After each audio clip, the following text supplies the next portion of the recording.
ये है talks news network और आप देख रहे हैं पॉलिटॉक्स, राजनीति का कच्चा चिट्ठा।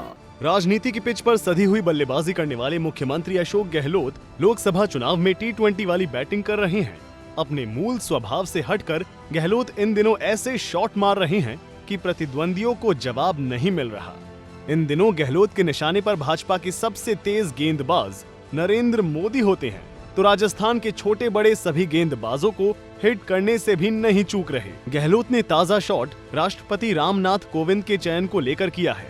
उन्होंने भाजपा पर आरोप लगाया कि गुजरात विधानसभा चुनाव में वोट बटोरने के लिए कोविंद को राष्ट्रपति बनाया गया ताकि उनके समाज के वोट भाजपा को मिल सके। आमतौर पर इस तरह के विवाद में गहलोत नहीं पड़ते, लेकिन पिछले कुछ अरसे से वो बयानों के कारण चर्चा में शायद रहना चाहते हैं। इससे पहले उन्होंने एक बयानी छक्का नागौर में लगाया है, जहां उन्होंने हनुमान बेनीवाल को लेकर काफी आक्रामक बयान दिया है। इस बयान ने बेनीवाल समर्थकों को प्रतिक्रिया देने के लिए मजबूर कर दिया है।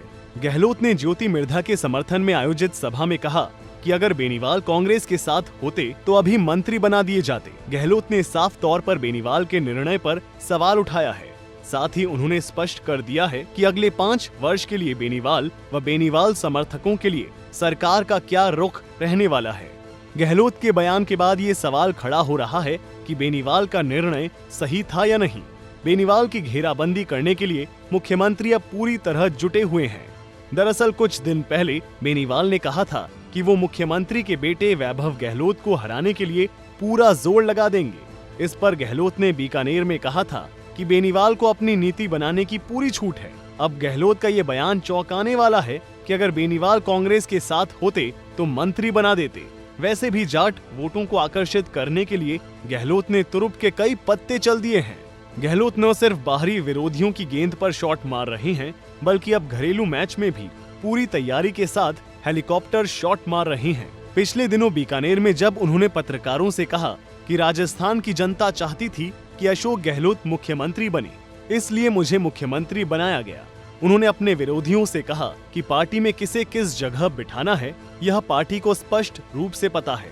पार्टी के लिए क्या सही है वो ही निर्णय किया जाता है। अपने पुत्र वैभव गहलोत को राजनीति में लाने से पहले भी अशोक गहलोत ने सधी हुई बल्लेबाजी की थी। उन्होंने जोधपुर संभाग में पत्रकारों के सवालों का जवाब देते हुए कहा कि वैभव पिछले कई वर्षों से राजनीति में सक्रिय हैं। मैं उसे अब तक राजनीति से रोकता रहा हूं, लेकिन अब नहीं। तब टिकट का वितरण नहीं हुआ था। केंद्र और स्थानीय नेताओं को गहलोत ने तब साफ कर दिया था कि वैभव ही प्रत्याशी होंगे।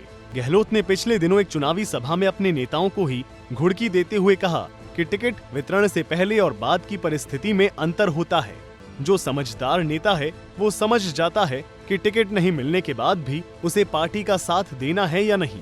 गहलोत ने साफ कर दिया कि जो टिकट वितरण नहीं होने से भीतरघात की कोशिश में जुटे हैं, उनका हश्र क्या होने वाला है। बीकानेर संभाग की बीकानेर और श्री गंगानगर सीट पर इसका असर भी देखा जा सकता है। पॉलिटॉक्स ब्यूरो, जोधपुर। ये है टॉक्स न्यूज नेटवर्क और आप देख रहे हैं पॉलिटॉक्स, राजनीति का कच्चा चिट्ठा।